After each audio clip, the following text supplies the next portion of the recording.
ธุวันนี้กินข้าว2 มื้อไม่ได้กินข้าว2 มื้อโอ้กรรมฐานเหรอกรรมฐานภาวนาดีบ่สงบไหมหรือหิวข้าวหิวข้าวลองเบิ่ง2 มื้อลองเบิ่งเอาเป็นอย่างฝึกไปเรื่อยๆฝึกไปเรื่อยบางทีบางองค์เขาก็อด5 วัน7 วัน แต่ว่าอดมากไม่ดีเดี๋ยวสุขภาพจะไม่ดีอดได้อยู่2 วัน3 วันถ้ามันหิวก็มีสติหิวหนอนะดูลมหายใจกินลมเป็นอาหาร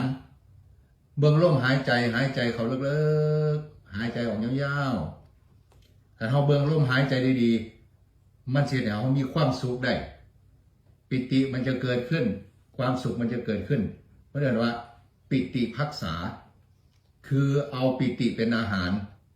เวลาเขานั่งสมาธิเวลาเขาอดอาหารงดอาหารนี่เขาเบิ่งลมหายใจดีๆหายใจยาวๆหายใจออกยาวๆเข้ายาวๆมันเสียแต่เขาบรรเทาความหิวได้เนอะเอาไปลองมาเดิมมาแล้วนะเอาหิวกับเอานี่ไปก่อนกาแฟ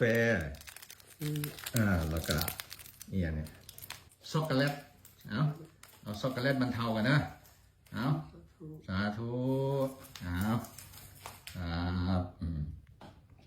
เอลิกอดข้าว2 วันมานั่งสมาธิดีบ่หิวเข่าสิเอากลับไปเบิ่งลมนะไปดูลมหายใจนะครับสาธุครับสาธุ